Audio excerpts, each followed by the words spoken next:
Good evening. Can everybody hear me? And welcome to the McLean County Museum of History.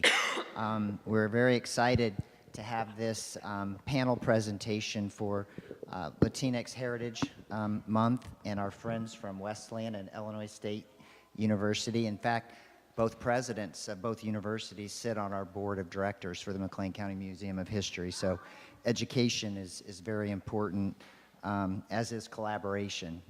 Our mission is to preserve, educate, and collaborate in sharing the diverse stories of the people of McLean County.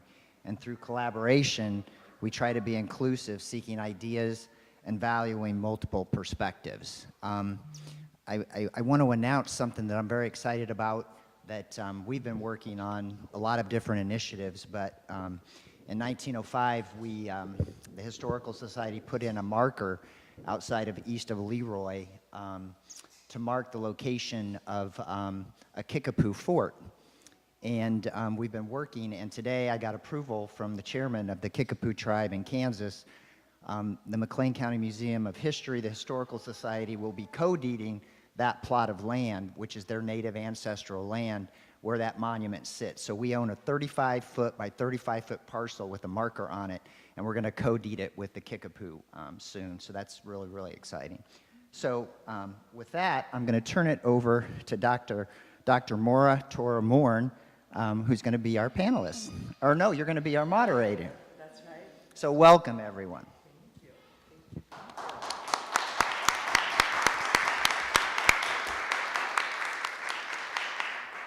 Buenas noches, everyone. Good evening.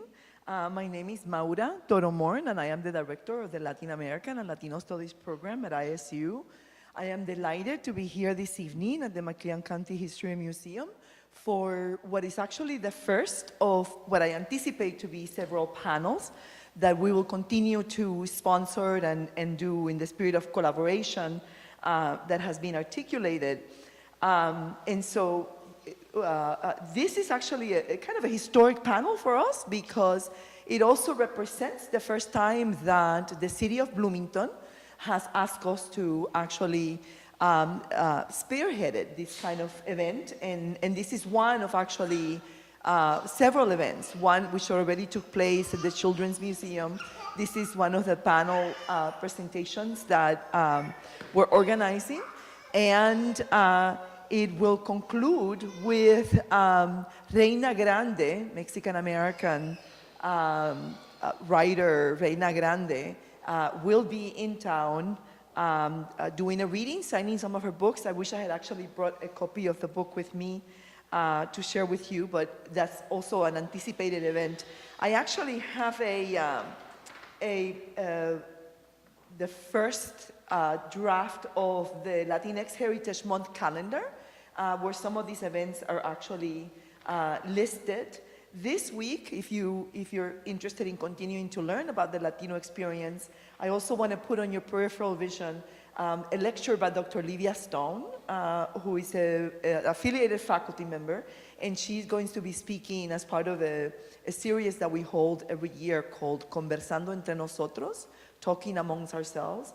And she will be speaking about popularizing anarchist ethics, autogestión in Mexico City. And it will be at 3 o'clock this coming Friday in Williams Hall 307. And so if you want more information about any of these events, check our webpage at Illinois State University's and also our Facebook page. There will be other events that I'm not going to take the panel's time listing some of these events. But I do want to thank the sponsors of the event, which is, as I mentioned before, is the City of Bloomington Human Relations Office, the Organization of Latin American Employees, Conexiones Latinas de McLean County Museum of History, and Latinos en Blono.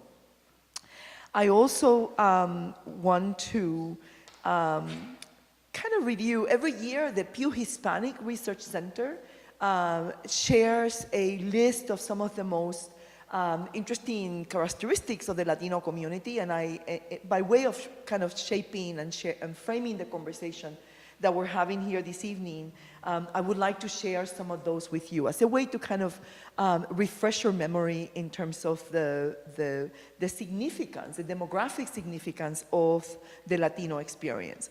So the Latino population, the Pew Hispanic Research Center reports, is currently at 62.5 million individuals as of 2021. 62.5 million, a 19% increase from the previous decade. There is another group that is growing at a faster rate than Latinos, and it is actually Asian Americans. In 2021, Latinos made up 1 out of 5 people. We live in every state of the nation. The states with the largest and most pronounced growth are, much to my surprise, North and South Dakota. That's actually the places where the growth has been exponentially. A large segment of the US Latino community is also defining itself multiracially, with 28 million Latinos choosing to identify as more than one category in the US Census of Population. Of course, this should not be a surprise to most of you. Mexican origin represents 60% of the entire US population. Puerto Ricans are the second largest community, followed by, in the past it had been Cubans, but actually Cubans had been replaced by Salvadoreños as the third largest group of growth. There are some nationality groups that are actually experiencing also a great deal of growth, and they are Venezolanos, Dominicans from the DR, Hondurans, and Guatemalans. I think that sort of speaks about the nationality makeup of what constitutes the category of Latino. California and Texas are really the states with the largest Latino groups. In 2010, 1 million Latinos were born every year. So actually most of the population growth is due to the natural birth of Latinas and in the community. Immigration actually is the second source of growth. And one of the interesting facts that the Pew Hispanic Research Center lists this year in the celebration of Latino Heritage Month is that the share of those who grew up speaking English actually is growing in the United States. 72% of Latinos grew up speaking English in 2021, up from 59% the previous decade. Education rates have also shown some improvement, and 4 out of 5 Latinos are actually US citizens. And I bring all of these demographic data to begin to kind of problematize and to begin to kind of sort of deal with the complexity of what it means to be Latino, right? Deal with the racial, socioeconomic, educational complexity of what it means to be a Latino. So socioeconomic complexity is difficult to pin under one label, thus the need to recognize the multiplicity of labels, but also understanding what are some of the pitfalls and problems of those labels. And so I am delighted to have here this evening a panel of colleagues and peers that represent our community and the diversity in our community to converse, right? This is a Conversando Entre Nosotros charla to converse about the meaning of those labels, the problems of those labels, and perhaps come up with maybe alternative labels that we may choose to deploy, right? Aware that not one label can actually comprise, right, can actually collapse all of that diversity that I articulated in my notes. And so I'm gonna let each presenter introduce yourself, your institutional affiliation and all of that. And about 10 minutes, do you want me to keep track of the time and give you some heads up, or are you comfortable doing so? You can have the hook ready if you need it. Okay, very good. Without further ado, here they are. I think this is the order we decided on. Hi, everybody. I'm Rocio Rivadeneyra. You want titles and all of that? Sure. Okay, so Illinois State University Associate Dean in the College of Arts and Sciences. My discipline is psychology, and so probably a lot of what I'm going to say is peppered through that disciplinary lens. I think that the context is different, is important, because I think that does kind of have influence, or at least the way I think about it and look at ethnic identity, which is one of the areas of research that I've done in the past. But in this case, it's going to be a very personal talk or discussion. So, kind of peppering some of my scholarly work with my own personal journey and life experiences. And Maura asked that I talk a little bit about some of the history of some of the labels that we've used. And I think that that's actually the way I like to talk about my own kind of identity and process of labels that I've used for myself. So I'm kind of do it in parallel. So I was born in the early 70s to immigrant parents from Mexico. So my parents immigrated to Los Angeles in the early 70s, and they met in Los Angeles. So they're from different parts of Mexico. They did not meet in Mexico. They met in Los Angeles in Echo Park, if anybody's familiar with LA.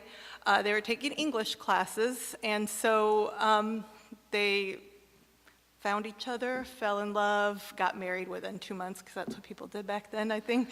And I was born a year later. And so I am the firstborn child of recent immigrants at that time, right? At this point, they've been in the US for close to 50 years. We're not going to say what my age is. So, so their trajectory and mine, I contextualize that because it does kind of shift their identities as Mexicanos, and then Mexican immigrants, and eventually US citizens, and mine, who was born in LA, but to Mexican immigrant parents, it's going to be very different. And then the trajectory that my younger siblings have is also different, because by the time they're born, my parents have been there longer. They have an older sibling who's bilingual at least. And so that does shift dynamics. And I think, again, there's going to be a lot of it depends and contextualization here. And I think that's the beauty of this panel, is that we're representing very different life experiences, where it's generation, immigration status, nationalities, and all of that. You are going to have to cut me off, Maura, because I could go on. It's been a while since I've taught, and it's kind of exciting. Maybe I should go back in the classroom. Growing up, my parents were very much, you're Americana. So you were born in America, or in the US, so you're Americana. My parents were born in Mexico. It was a way to distinguish, I think, a little bit my cousins and who they were and who I was, and families that had mixed immigrant status.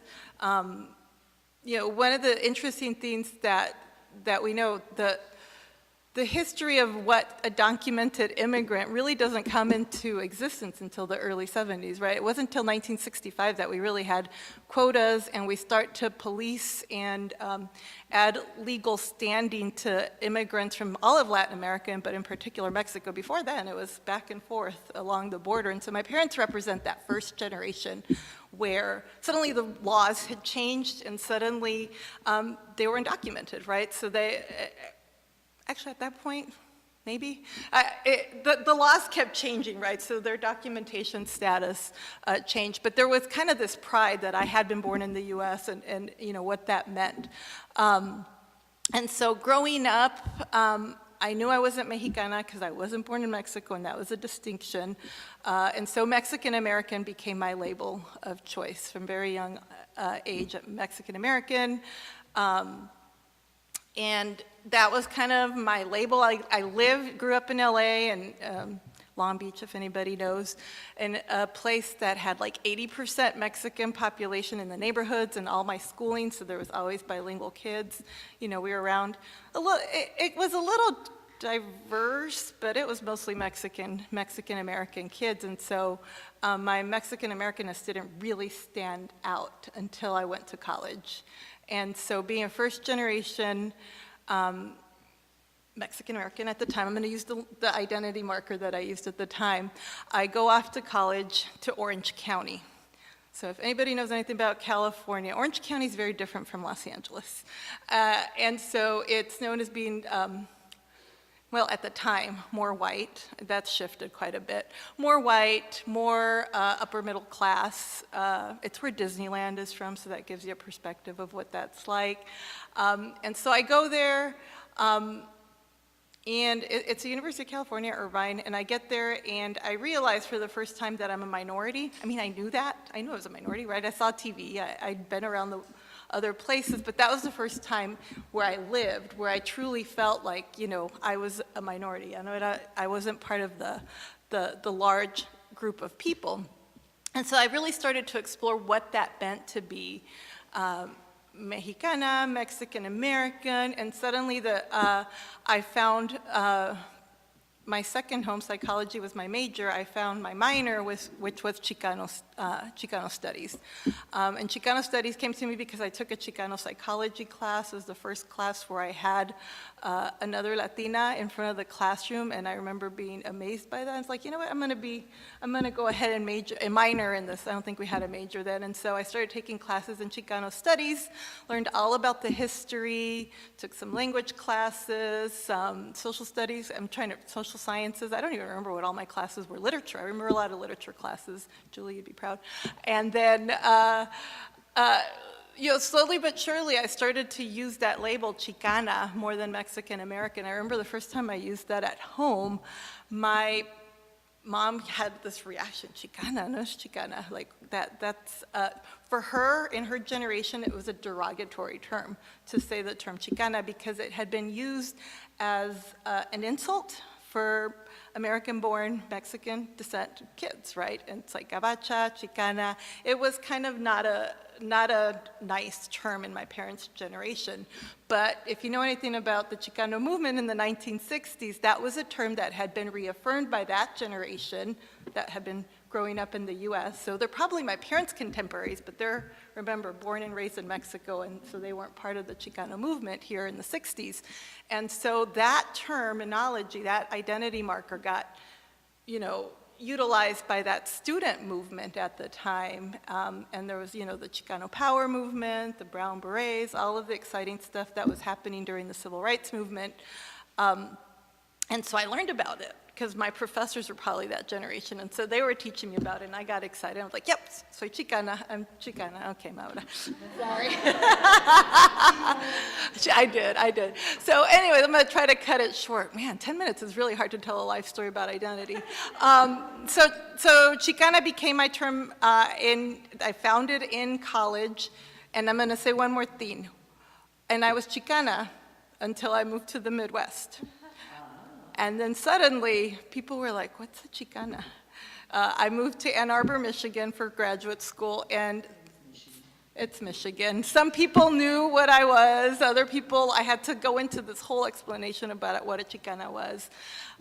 And so that, plus being in a more diverse Latino community, right? I'm from LA, where most of the Latinos were of Mexican descent. Suddenly, I found my other people, my Puerto Ricans, my Dominicans, my people from South America, Colombian, Ecuadorian. It was a lot more diverse in terms of the Latino population. That's where I learned how to dance salsa, believe it or not, Ann Arbor, Michigan. and merengue, because I was hanging out with all the Puerto Rican folks there. And that's where I started using the more pan-ethnic term of Latina. In an effort to connect with each other, because suddenly we were minoritized again, and it was a way to build cohesion with other groups of Latinos and say, hey, I'm not so alone, because maybe there's 3 Chicanos, but if we get all the other Latino students involved, now we're part of LASPA, the Latino Student Psychological Association, and there's identity in numbers. But my story, of course, has continued since then, but since I have 0 minutes left, I'm going to move it on to who's next with it.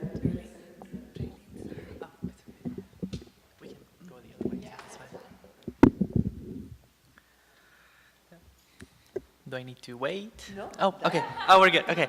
Hi, everyone. Good night. My name is Raylene Gomez Hernandez. I am titles, right? I'm the Assistant Director for Diversity and Inclusion at Illinois Wesleyan University. I am also a Redbird, so Illinois State graduate, so yay! And my field of study, so for college, I was linguistics, Spanish and French, and more recently, my passion is DEI work, which is diversity, equity, and inclusion, and how it affects all kinds of communities and minoritized sections of the population, historically and academically, of course. Now, in reference to this, I guess we go into life stories. So I was actually born in Mexico City, and my family moved to the United States when I was well into my teenage years. So I'm pretty much like a first-generation Mexican immigrant with my parents. Like, all of us just moved to this town from Mexico to Bloomington Normal. Don't ask why, it just happened, and it was the most interesting move at all. I remember my dad saying that we were gonna be close to Chicago. This is not close at all. And all I see was corn, but anyways.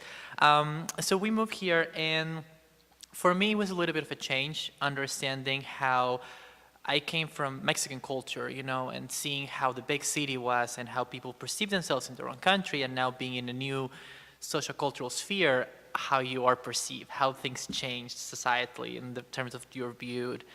And the idea of labels start becoming very important, you know. How do you call yourself in this new community, and how do you do it in the right way? Because everyone had their opinions about you before you even open your mouth first.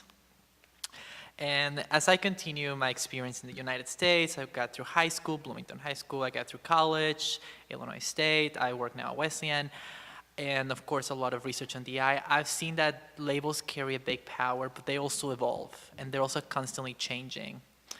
In the field of DEI, one of the most important things is to come up with terms that can better encompass all the changes and all the different waves, per se, of social changes in a lot of different aspects. Most recently, we've seen in a lot of student populations from K through 12 to higher ed that the idea of gender identity and gender expression comes into play. And I grew up hearing that we were Mexicans, Mexicanos, without a problem. And then I get to college and, okay, well, you're Latino or Latina, like that's how you're gonna be called now. And now what I see is that we come to talk about Latinx or Latine, which is the two new terms that really try to just put together this idea that there's more than just a gender binary. In a lot of research for different higher institutions or other universities, Northwestern has an amazing amount of articles on this. They talk about how the use of Latine or Latinx, it's actually a way to make sure that everyone feels included. In terms of the Latinx term, a lot of the reasoning that I've seen behind it is that the letter X stands for something you can replace. So if you have the X at the end of something, that means, you know, you can replace the X for an O, for an A, or for any other vowel, and that makes the term applicable to any person based on their gender identity. And the reasoning that I've seen for Latine is because we try to find that neutrality in the language. You know, we try to not default to the binaries of typically perceived as male, typically perceived as female. We try to stay in the middle. And for me, I think both of them are very interesting to use in practice, in a way, because I love languages, kind of like play with it and see what works best. One of the things that I love about the study of linguistics is that nothing is really that solid. Things are very, very fluid, and they flow with the times and keep adapting to it. And that's what I've seen a lot with our students. I've looked at organizations. Tomorrow, actually, I'm going to go to Chicago for a multicultural fair, the National Hispanic College Fairs, and I'm going to go to represent Wesleyan. And as I talk to other people in the field of DI, we start discussing, like, well, how does it work? You know, what term is better? And one of the things that I've seen is some universities, Wesleyan is following suit, they're changing the Hispanic Heritage Month to now Latinx Heritage Month. They're dropping the Hispanic, which is something that we've heard before traditionally. And they're not even saying Latino or Latina, they're saying Latinx. Again, with this idea that you can totally, I know, we're doing awesome. Yeah, exactly. But yeah, it's following this idea that you're trying to encompass a bigger section of the population. Because in a lot of ways, history of language, history of nationalities and identities, they all come from a place where oppression has been a big factor. And for Mexican immigrants or any other identity in the Latinx world, we see this idea of oppression showing up a lot throughout the centuries, throughout the decades. So when we come up with words that kind of try to flip that and be more inclusive, be more comprehensive of all the things that we need to be aware of, it's in a way fighting those socially constructed networks of injustice. I know it sounds like super deep, but it pretty much is. Words hold power, and even a single term can go a very long way. So something that I've seen, again, with students and professionals is that just changing to the idea of Latinx, or even Latina in some cases, it really helps. But I also see the other flip. I've seen people from different generations, so people whose native language is Spanish, who kind of have a conflict with it, because Spanish doesn't default to a middle. It always goes to one or the two genders. I mean, the language itself does that. It's a genderized language for a lot of ways that English doesn't really do. And what I always say is like, yeah, I understand where the kind of like resistance is coming from. That doesn't mean we have to stop it. You know, if we look at the history of things, a lot of changes come with discomfort. But in a way, I think that's a good change. If it's making you uncomfortable, maybe that's something that we really need to work on and move forward. And eventually it's not going to be uncomfortable anymore. So what I guess my point centering on all this is that I think labels carry a lot of power. The way that we use them can really change the tides of how the social movement is going in all different aspects. And I do agree that we always have to look at the words with the history they carry and also the impact they have on people nowadays. And for all the community that is gender non-conforming, gender non-binary, transgender community, LGBT plus community in the Latinx world, the word Latinx really just makes them feel like they're part of it and they don't have to be excluded because we, again, default into the binary. So I guess that's my perspective, that I just really appreciate having those options. Fantastic. All right. I didn't need to sign.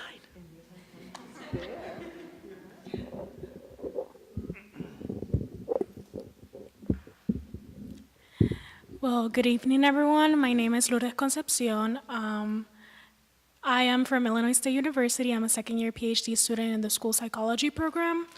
Kind of intertwining what is my personal story with the meaning of labels. So I was born and raised in Puerto Rico, and I just moved here a year ago, right? Yeah, a year ago. So coming here to the U.S., I've always been Boricua, and I've always been Puerto Rican. There's no other label for me.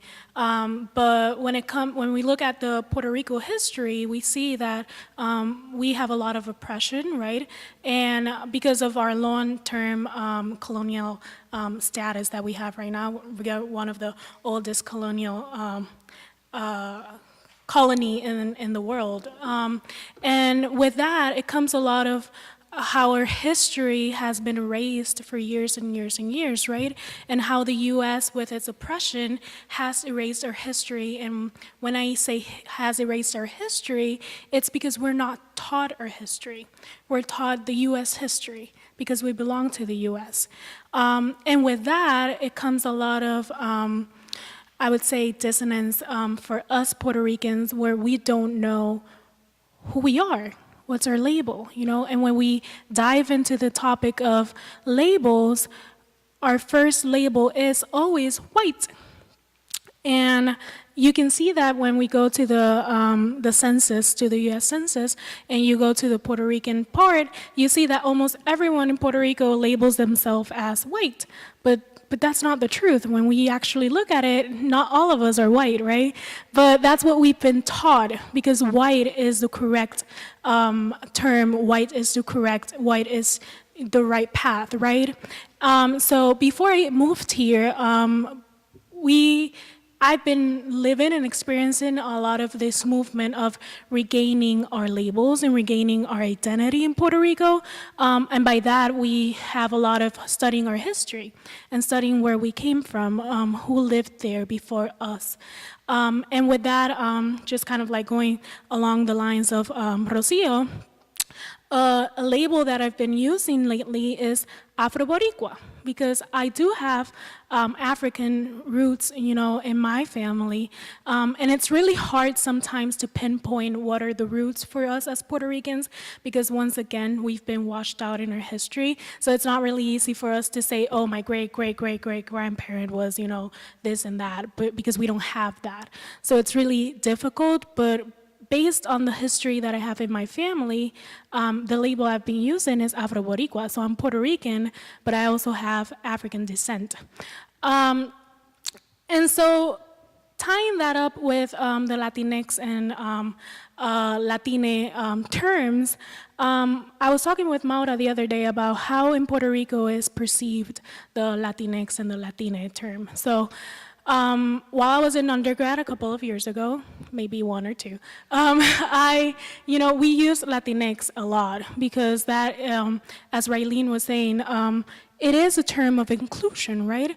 But when we look at generations, there's a lot of resistance on if we should use Latinx or if we shouldn't. And it's because of how, generations. But then when I came here and I was analyzing the terms between Latine and Latinx, and then trying to translate that to the Spanish language, it's kind of hard to say, how do we say Latinx in Spanish? We don't. We don't say Latinx in Spanish. So when we try to represent the Latino community and we try to use Latinx for people that don't speak English, because not every Latino speaks English, how are they going to use Latinx? So that's where the term Latine comes in, because the X is pronounced as E, at least in Puerto Rico. We pronounce the X as E. So there comes the battle of, should we use the term Latinx or should we use the term Latine? I don't have an answer, but I do know that when I'm speaking Spanish, I use Latine, and when I'm speaking English, I use Latinx. And that wasn't an issue for me before coming here, because I used to say Latino all the time. I wrote Latinx in every single paper that I used, and the X has been added in other gendered terms that we have in the Spanish language, at least in Puerto Rico. So we're seeing, instead of él o ella, which is she, he or her, we're seeing that people are using the X instead of using the E or the gendered term. So while it is an encompassing and a really inclusive term, when we look at it, what are we going to do with the people that don't speak English? Are we going to use only one of them, or are we going to use both of them? So I love using Latinx. However, I think about, my grandparents and my family members that don't speak English, and how am I gonna have them say Latinx when it's not really something that rolls off their tongue because they don't use English as their language. So yeah, I think that's all I have for today.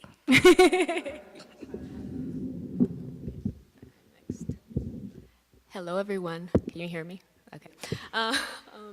My name is Yanet Montenegro Marquez. I am a second-year master's student in anthropology. Thank you. I am from California. I lived in Sacramento, California for the past 20 years. I was born in Durango, Mexico, and so were my parents. We came here when I was about 6 years old. I am a DACA student, and I didn't realize how much that, I guess, when my parents informed me that we were undocumented, that label affected what I would label myself as time went on. In the city that I grew up in, there was, I would consider it a very diverse population. I grew up going to school with individuals that were Hmong, that were Chinese, that were Filipino, that were South Asian, Indian, Punjabi. There were also black students, and there were 2 white students in my class. And they disappeared. And I don't know where they went after a couple of years. But So that's kind of how I grew up, but the majority of the population, at least the Spanish-speaking population, were Mexican or of Mexican descent. At one point, we did have a student who was from Nicaragua, but she kind of got adopted by all of the Mexicans there. But she did stress, she's like, I'm from Nicaragua, my home is Nicaragua, and she always said, I am Nicaragüense. Fast forward to when I was in college, I went to UC Santa Cruz in Santa Cruz, California, which is a very interesting place. The campus does have a large population of Latino students, but it's a very large campus, so it's kind of hard to quantify all of that. But it was here where I kind of took my first, I believe it was also a Chicano studies class. And I learned a little bit about the Chicano movement, but there was a lot of emphasis also on what was going on in Latin America in the past couple of years and how kind of that transcended into the United States. And that was when I kind of had, to use a word from one of Maura's classes, my concientización, which is just kind of like my awakening to the history of kind of like individuals like myself in the United States. And I didn't really think about it for too much because I had a very tumultuous undergrad years, but when it came time for me to apply to graduate school, a little backtrack. I spent a lot of time looking at videos on YouTube that were kind of like journalistic, a little bit anthropological, a little bit ethnographic, and I came across a lot of videos documenting, in particular, the Chicano community in Los Angeles. And it made me think a lot about kind of my place in all of these labels, because my parents, when they speak Spanish, which they mostly do, they use Hispanos. They sometimes use Latinos, but they don't very often use the word Mexican to describe themselves. They don't say, somos mexicanos. It doesn't really come up. And that was interesting for me because I got the feeling that they didn't really want me to like end up with a label. They literally just, they left me to my own devices to figure out my identity, and that really messed me up, to be honest, because honestly, I got the feeling that they just wanted me to be white. My parents constantly told me, it's like, oh, you don't look Mexican, no tienes nopal en la frente, you don't have the cactus on your forehead, you look European, you look Greek, you look that. And growing up, I was like, oh, it's a compliment, yay. But as I got older, and I'm like, why? Why are they telling me that I look like this? After a while, my mom started to like get angry at my dad. He's like, stop telling her that. And I was like, well, what does a Mexican look like? What are we supposed to look like? I see my parents, and there are people that have mistaken my parents for South Asian. I had a friend in elementary school who was South Asian, and I was really close to her, and she let me borrow some of her like traditional outfits, the saris, and we were walking together, and someone thought we were sisters, so I was confused. But over the years and over all the friends that I have made, I don't know, this is a conversation that I like to kind of start with them and continue to talk with them about, because I have a friend who is Guatemalan and Nicaraguan, but she was born here, and her parents constantly tell her, it's like, you're not Nicaraguan, you're not Guatemalan, you're American. She has a very curly hair and a darker complexion. No one views her as American, even though she is. I look like this, and people think I'm everything but Mexican. I've gotten Greek, I've gotten Middle Eastern, I don't even know anymore. And that, at first I thought that was interesting. I'm like, why do people mistake me for all of these things?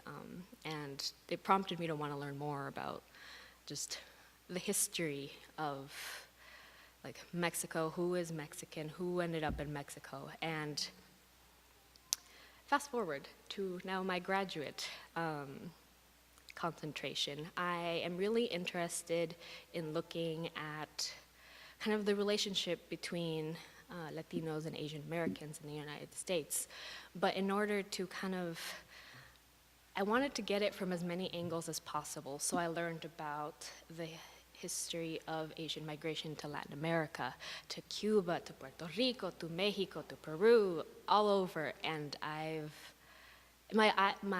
ever since I started this, which was last year, my mind has completely opened. I wouldn't say that I necessarily have gotten more of a solid standing, but I'm getting comfortable with the ambiguity of things, to quote Gloria Anzaldúa. And there's so much to learn, there's so much that we don't know. I'm thinking about it, I'm excited to tell, like my parents, it's like, did you know that there are Chinese individuals who migrated to Mexico, who have made their home there, who have adopted the culture, who have mixed it with the culture that they brought there, and they're more Mexican than I am. And I honestly think that's a beautiful thing, because growing up, I had this image of what someone looked like, of what a Mexican looked like, el nopal en la frente again, which at beginning I didn't understand exactly what I meant. But now I see that the world is complicated. There's so much nuance to things, and I'm very excited to learn more as I progress in my studies. And I don't know, maybe one day I'll get to go to these communities in Puerto Rico, in Mexico, and kind of I want to hear their stories. But yeah.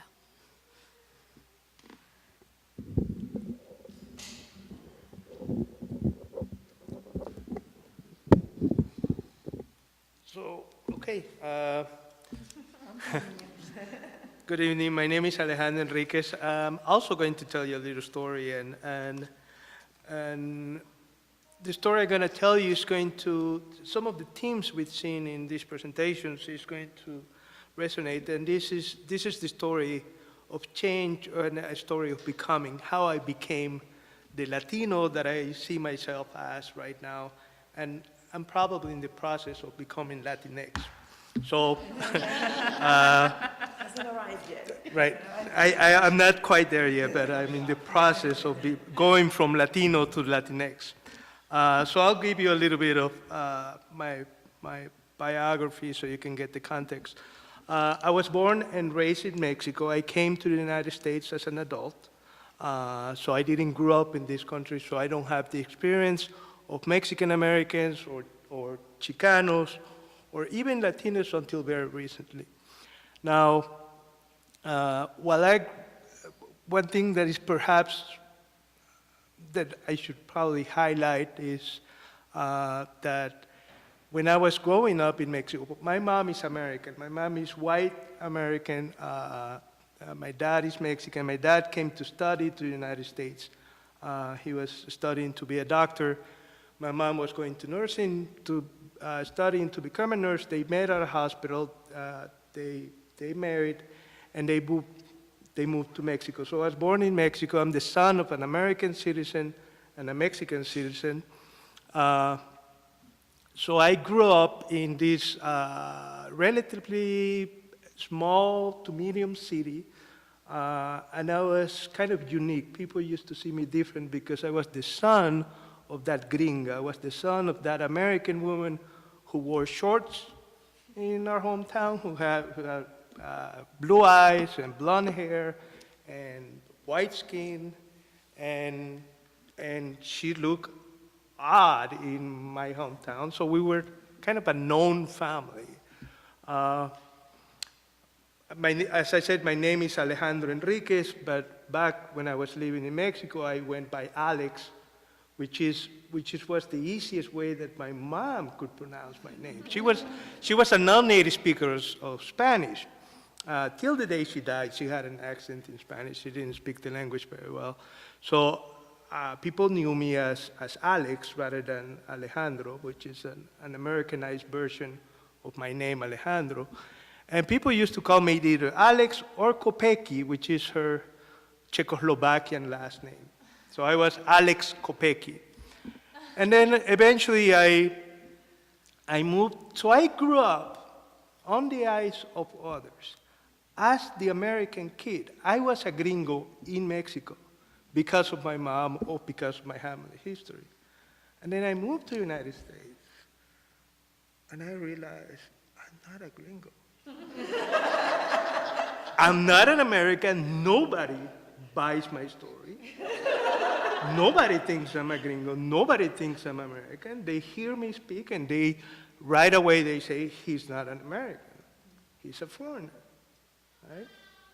So I said, well, I lost my American identity that I had growing up, and I came to this country thinking that I was going to find my identity, and it turns out that I didn't have one because nobody saw me as an American, right? So eventually I went back to school, and I'm a professor of languages, so my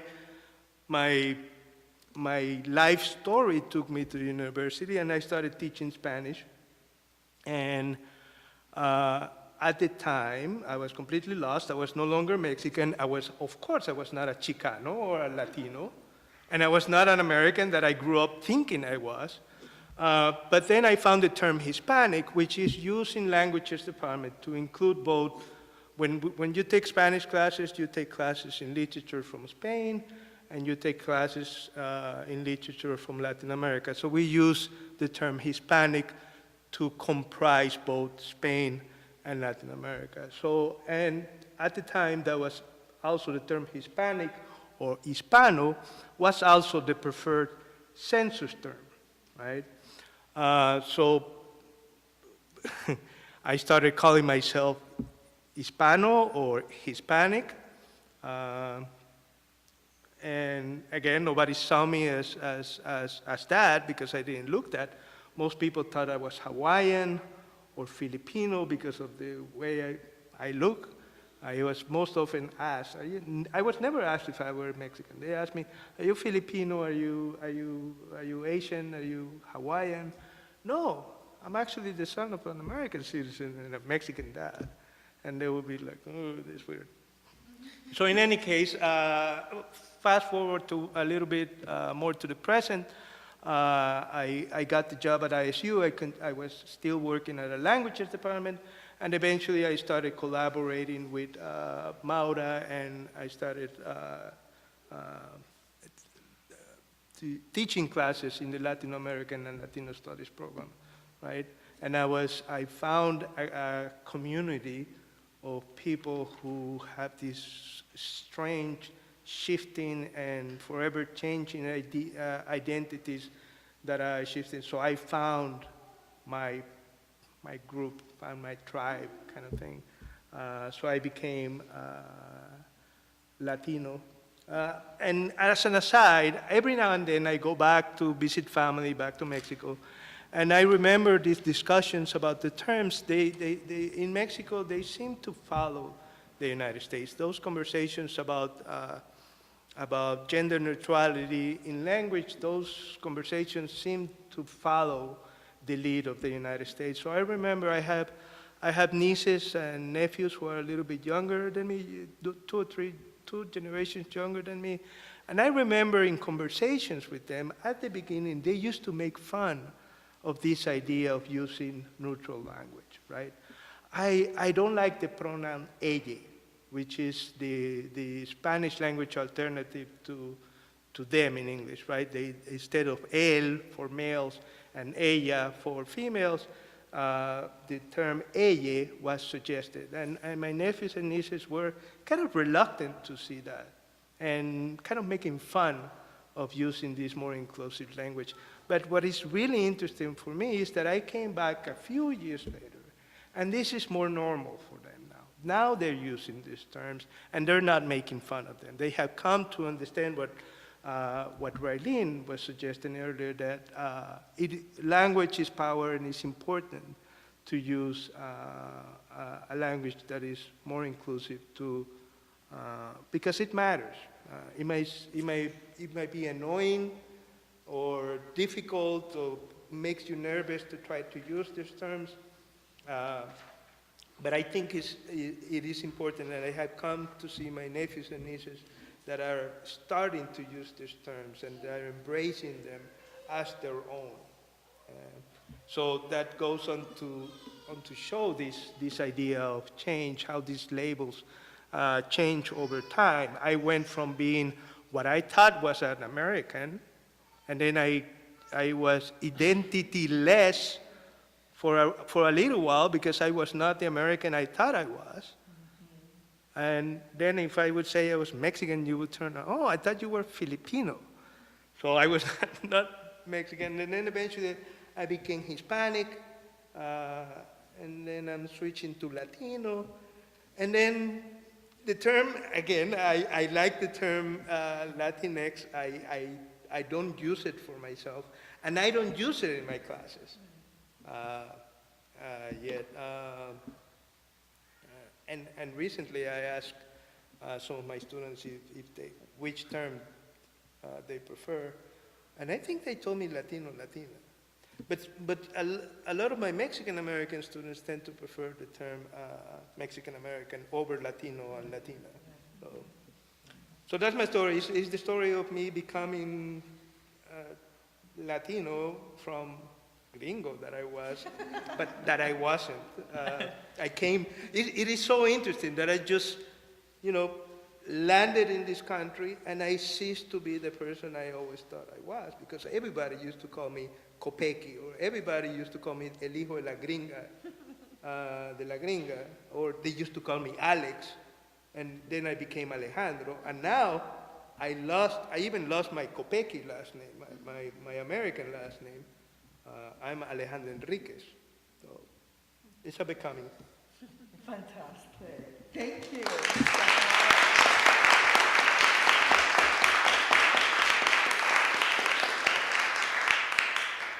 Since I am the moderator, I am going to actually let me get the microphone. I'm going to take the first stab at asking some questions because I honestly did not anticipate that the conversation would go in the many directions that it went.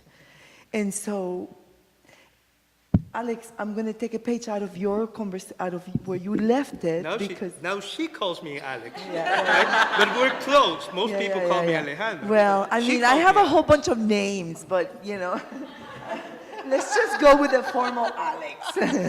Alejandro, Dr. Enriquez. There you go, Alejandro. Copeki. Copeki. It's interesting because I was born an American citizen. I was born and raised in Puerto Rico. And none of these labels had any significance in my life whatsoever until I came here. And it was here that I actually became Puerto Rican first. And then I worked my way through these labels. And so, you use the word American, but, I am often asked, where are you from? With always this kind of connotation that that this face cannot be an American face, right? Which is fine with me because I am not feeling very American these days in light of some of the comments that Lourdes said and Fiona and Maria and the rest. And so I wonder, it's really very interesting because none of you actually use the reference of Hispanic, which is really the official label that is coined by the Census of Population. I think, and you mentioned it in your presentation, that many of us have actually come to reject, right? Now, I am a sociologist, and Rocio, I think this is a question for you. I'm a sociologist, and I know that the Pew Hispanic Research Center uses the word Hispanic, right? And the census uses the word Hispanic, although they're opening up the words to include Latino, right? And allow us some racial identification as well. And so I wonder, what is your take, any of your take on the label Hispanic? Because if there is a problematic label, let's just start there, right? I think that all of these labels, in terms of my preference, if you were to ask me, I rather sit in the tension, in the ambiguity, right? I want to be in the A and the O and the X and the E, right? I want to be in that tension, and I want to have to ask, to explain it all the time, and to reiterate it, and to tell the story, because every time we tell the story, it changes, because that's the nature of the history of these labels, right? Of the linguistic practices and how they're adopted. And so I wonder how each one of you feels about the label Hispanic, which is kind of the most official of all of the labels. And I think therein lies the problem in its officialness, right? It started as a US government term that was imposed on the population rather than coming from the population. I believe up until, was it like the 1970s? That feels so. That, well, no, that the census was using actually Spanish or Spanish descent, and the term Hispanic comes in, I think, in the census in the 60s, right? It's like, well, it's an acknowledgement that not all Spanish-speaking individuals are coming from Spain, right? And that use of Spanish to connotate a language rather than a country or a nationality, and so Hispanic was supposed to broaden it, but still, it means basically the same theme from Hispano, from Spain. And so I think that's, at least from my experience, and I know for a lot of the Chicano movement, and I remember from my professors back in the day, it's that imposition from the U.S. government to say that's who you are. And we're like, no, that's not who we are. Let's find another term. But it's also the fact that it only prioritized the Spanish side of Latin America, of being Latino, right? It's not, and I think Lourdes mentioned this, right? It is an erasure. Right, it's an erasure. It's very European-centered. Not that Latin, we could argue Latin too.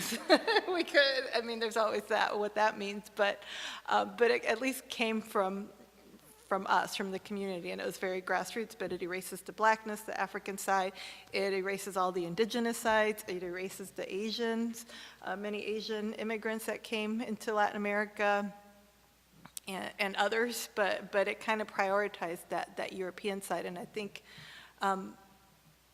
that's where Latino America came, right? So being Latino, it means that you're coming from Latin America, and it's more geographical and expansive of the Americas rather than Spain on this little corner. So that's always been my understanding, and I would quote Enriquez, and I now have been to Spain, but he sang a song, I've never been to Spain, so don't call me a Hispanic, and I finally went to Spain in 2020. Dang it. I was there at the start of quarantine. No, it's interesting because you mentioned that it's really Spanish-centered, and it is. And for us, at least I come from a different generation of Puerto Ricans, right? And I come from a generation that's really invested in social media and really invested in regaining our culture and identity. And something that I feel as part of my generation is that we're not Hispanics. And when we are getting called Hispanics, we're like, no, we're not. You know, don't link us to Spain, because that's where all the problem happened, or where everything started. You know, at least for us in Puerto Rico, right? And yes, we have fought the label of American, but then in recent years, we're like, just like Maura mentioned, we're not feeling really American anymore, you know, because it's given us more problem than advantages for us in the island, right? For us in the island, when we are there and when we experience these type of oppressions and we get taken stuff, we're like, well, getting called Hispanics is bad, but getting called Americans, it feels like it's even worse right now, you know? So going back to the question that Maura asked, what do I feel about Hispanic? Well, I don't feel any type of way. I don't use it. I don't acknowledge it, you know? So, no, it's not. It's not something that I identify as, and it's not something that I use in my everyday language.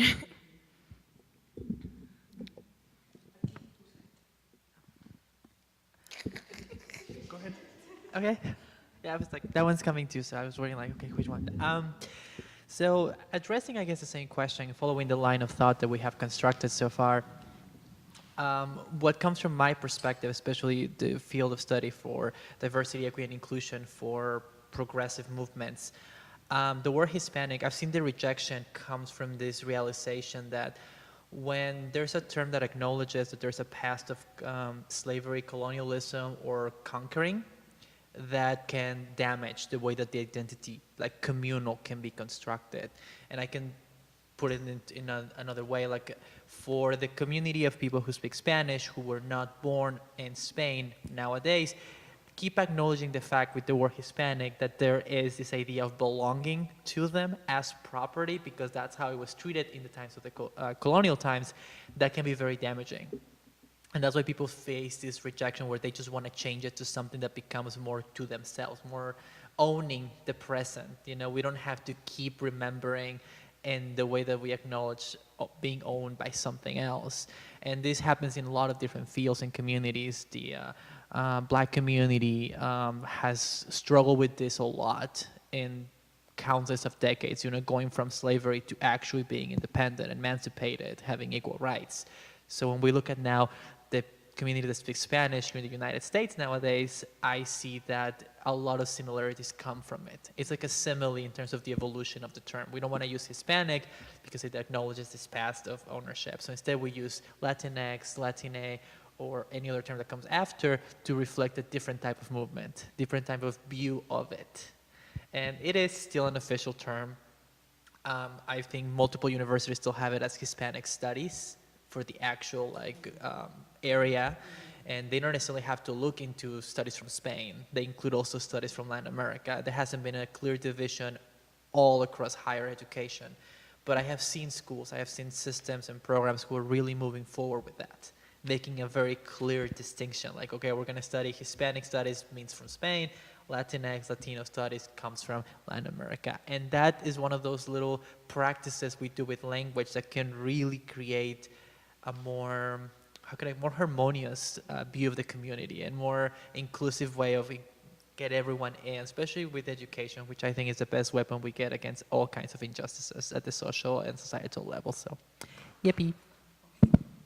All right, let's open up the floor for questions, conversation, charlas, preguntas. Yes. I'm sorry, could you come to the mic? Anthony, could we trouble you?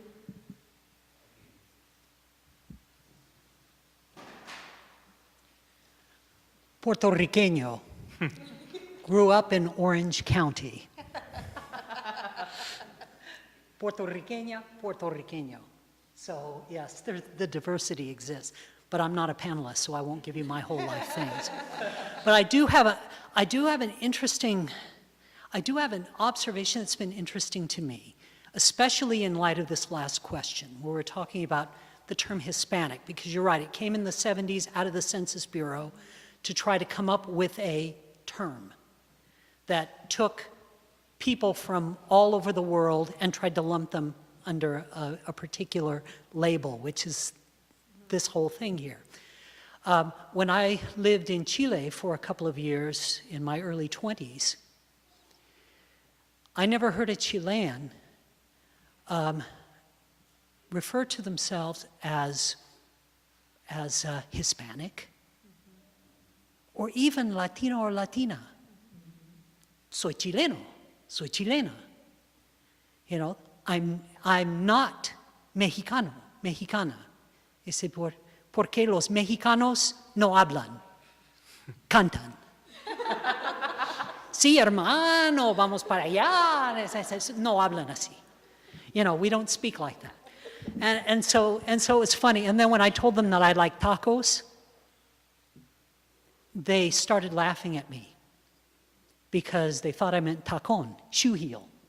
You eat those? And so my question is, because the idea that the Hispanic label was something that was imposed upon people, it was not a Spanish word, it was not that, the polls and research that I've seen so far is that only 2 to 3% of the Latino population is comfortable with the term Latinx because it is not Spanish, it's unpronounceable, and when they've dug deeper, what I'm reading is this is an attempt by, no offense because I'm one of them, academics and activists to impose an English system upon our language, saying that the Spanish language is somehow deficient and it needs to be saved by the English language, by putting this. And that's why LULAC and others have dropped using the term. Latine, on the other hand, is Spanish. We can pronounce that. And so, you know, I know that I've studied language myself. My undergraduate major was Spanish language. And so again, I've heard it even referred to as linguistic colonialism. We're trying to do, and so, but the idea behind why it's being done is the right idea. The inclusion is the right idea. I think that trying to take 62 million people just in this country who identify as Mexicanos, as Chilenos, as Argentinos, as Puertorriqueños, Puertorriqueñas, and put them under a thing is always going to be dodgy, and there's always going to be somebody who's not going to like it. I think we have a better chance if we do it within the Spanish language than imposing an English, an English template upon the Spanish language. And so, thank you all for this wonderful panel and for all of these wonderful individual insights, because I'm with you as far as that goes. Lived it too. I remember going into a meeting many years ago at a community college in California where they had interestingly, an Hispanic faculty meeting. And I walked in there and they said, "Tony, why are you here?"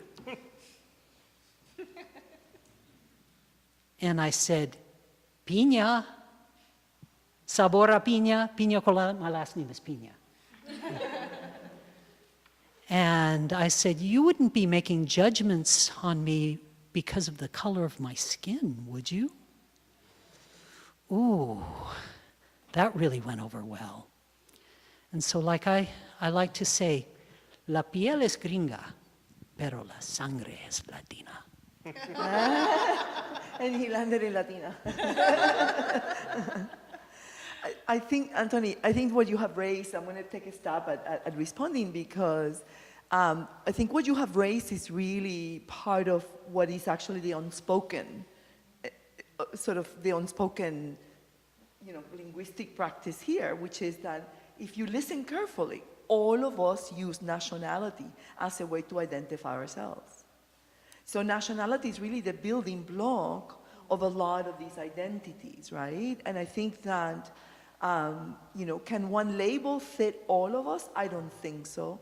I think that I am a sociologist and, like Janet, I'm interested in understanding how is it that these identities are constructed, right? Because they're not constructed out of the 62 million, right? The 62 million live in the East Coast, in Florida, in Texas, in Arizona, in New Mexico, and California, and then there's a whole bunch of us that live here in the Midwest, right?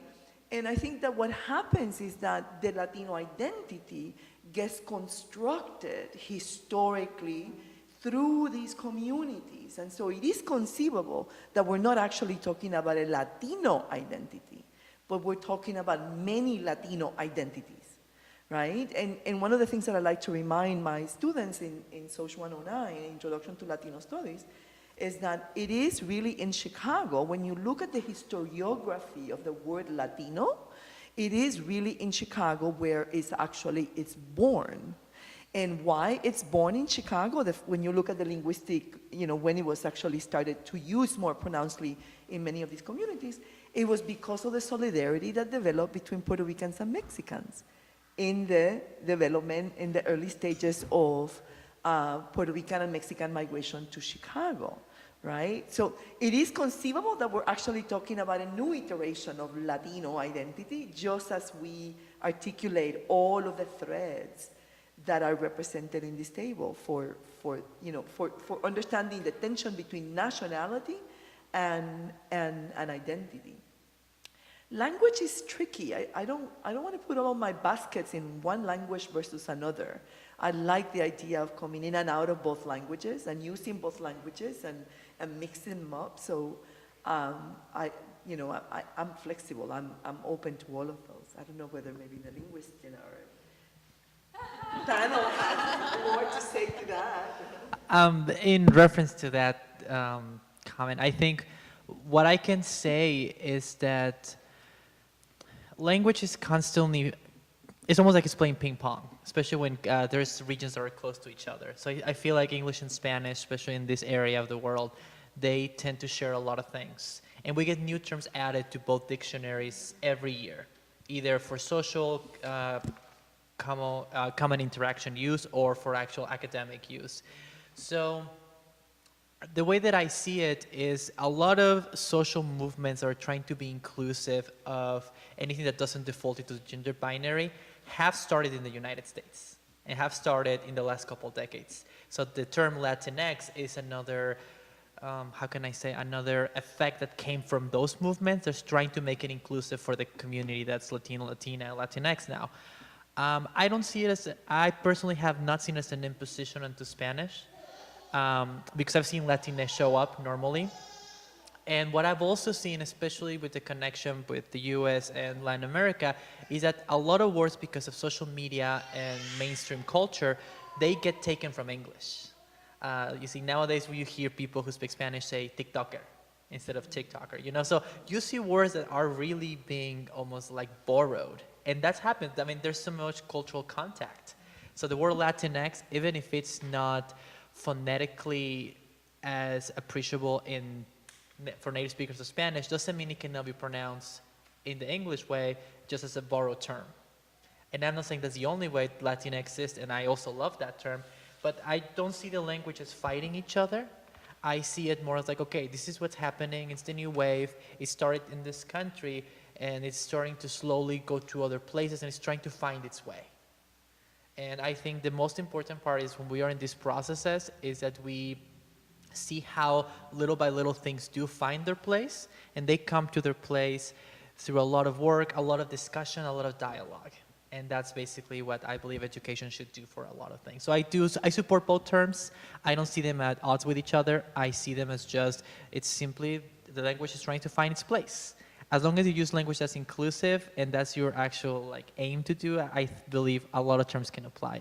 So, yeah. Other questions? Or observations?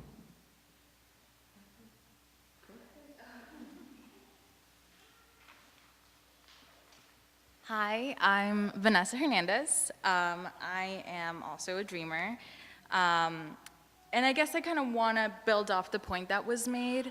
I also don't necessarily think that language is combating with each other, but I think there's also a conflict of class that's kind of implicit, just because, we are a lot of faculty, students and stuff, we have access to discourse of gender, right?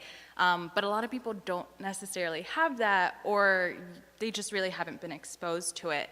And I guess my concern with that is it causes some conflict because it's not just imposing language, but I guess a lifestyle, which I mean, I would agree with these terms, but how do I say it? Like, I guess there is a misdirected tension with the word because there's unfamiliarity with, you know, this fluidity of gender and all those things.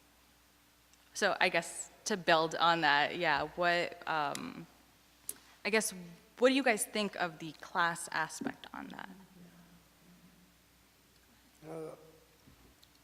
To answer your question, I would like to go back to a previous point, and it's connected to one of a few of the things that Raylene mentioned. So you brought up the issue of colonialism into the picture, and by bringing that issue, it's acknowledging that there's power dynamics. But what I want to add to your comment is that the issue of colonialism or the issue of power is not, because when we think of colonialism, we think of a previous way of organizing society, right? Except in the case of Puerto Rico, which is still in a colonial situation, but supposedly Latin America is no longer in a colonial situation. They're independent republics. But going back to my discipline, right? I come from a department of languages, and I mentioned that it privileges the term Hispanic in order to include Spain. But one of the things that is very interesting about departments like mine is that we divide the discipline between peninsular literature, that is Spanish literature and culture, and Latin America. So on one side, you have one nation, right, represented by more or less half the faculty in the department, and then you have the rest of the Spanish-speaking world, about 19 republics, right, represented by the other half of the faculty in Spanish. So this alludes to this power imbalance within the discipline, right? And it's exactly the same thing with power, right? We are closely connected to academia, right? And we speak in this, we're not in an ivory tower, but we might be a little bit of a bubble, right? Right? And you're right. It might be that outside of academic or student communities or outside of communities who are interested in these debates about EDI, for example, these conversations may seem alien and strange and bizarre, and there might even be some rejection outright, right? And I think that our job as educators is to try to bridge this disconnect between academia, social activists, and groups that may not be completely involved. That's a good point. Actually, I want to try to answer your question because we've pointed at the ways in which gender and race are two kind of dimensions that actually cut through this conversation of Latinos, Latinas, Latinx, and all of that. But you are right, social class also is an important dimension of it, but it doesn't necessarily cut in the same way that gender and race does. And I'd like to take you to Chicago because when you historicize the notion of Latino and Latino identity and the Latino consciousness, the Latino concientización that happened in Chicago, it was not done at the University of Illinois, DePaul, Loyola, or any of those campuses. It was actually done by working class Puertorriqueños and Mexicanos that were working together in the factories, in facing all of the issues that they were facing in the city of Chicago, and they fought for housing rights, and they organized under community organizations that brought both of them together. So I think that social class, if you historicize a lot of these conversations, I think social class tends to be a point of unification, right? Where you have a lot of my understanding of the notion of Latino and Latino ethnic consciousness developed from Felix Padilla's seminal work is rooted in the history of the Mexican and Puerto Rican communities, mostly working class Puertorriqueños and Mexicanos that faced, a very racist city, and that sought solidarity with each other. And it was a social class solidarity that built that identity. Of course, it manifested itself in other parts of the community. Think about the Young Lords as another space where you see a lot of this ethno-racial solidarity, kind of a working class solidarity. Yes, I think that you've raised a really good point. Social class tends to unify the Latino identities. Yeah. Very good. There was another, do you have Yeah, follow-up or there's No, I another was just question? going to say thank you. Okay, thank you. There was another question? Back? I just wondered if you guys could imagine a high school Spanish classroom, language classroom, full of maybe predominantly white students, which is focused mostly on language, but also introducing culture. I was curious what each of you would think would be, I don't know, maybe the least damaging term to refer to Spanish-speaking communities in a context that maybe those deeper conversations aren't able to be happening on a day-to-day basis, but that term that can be used in the language to refer to Spanish speakers that, isn't going to close the minds of the students, but also isn't going to require, ages of this type of conversation, which is wonderful, but, hopefully they'll get that later on. I'll take my answer seated. One of the things I do in my classes, and I teach language classes sometimes, is make sure I mention all the possible alternatives, right? And trust that the students, your kids, are going to be able to capture the complexity. In my view, kids are more smarter than we give them credit for. So just say Latino, Latina, Latinx, Hispano, Chicano, blah, blah, blah, couple of times, and they'll get the complexity of the term. So that's one thing I do in my own classroom, but this is based on my personal subjective experience. I don't know if that's a good strategy or not. I just very quickly gonna say something super, super short. Dr. Enriquez, I had the pleasure, he was my professor when I was in undergrad. And I take a lot from teachings from wonderful people that I had. And I actually taught high school. I taught Urbana High School for a while, and I taught bilingual education in Spanish. And the exact same thing that he said, provide all the terms, explain as much as you can, and students will make the best choice. As I say, maybe even one section of a class, right? If part of language learning is the cultural piece, I think understanding pieces of what we just discussed, I think would be very interesting for young people, for high school students, I assume. I was going to joke or just, send them the link to the panel today and they can watch this conversation again or, show it on a rainy day, a snow day, I don't know. I concur. Use them all, and I think I do the same thing. I use them all, and then I say why I'm using them. Right? When I'm using the Pure Hispanic Research Center materials, and realize that I'm using this material because that's the label that they're using, and I want to be, honest in reporting it back to you. But then I use all of them, back and forth. You'll close it down, Jeff, your last question? Why would we close it down?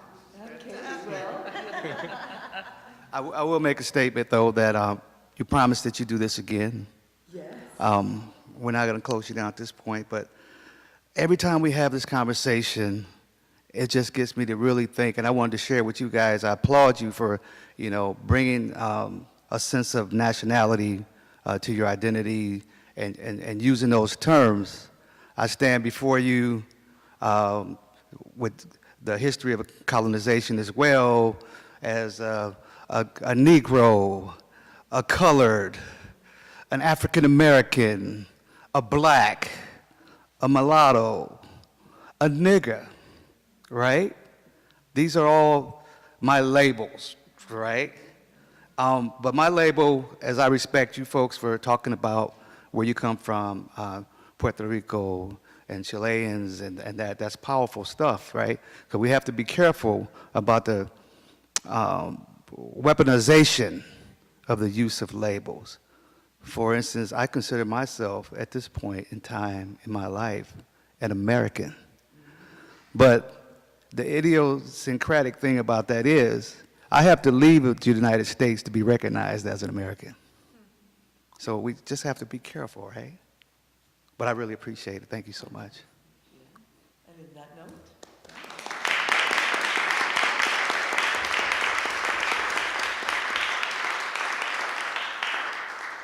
fantastic. Thank you so much for coming. Yeah.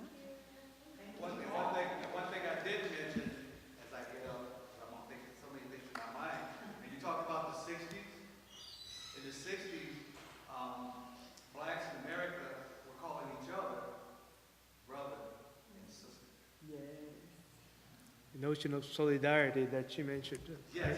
Yeah. Yes.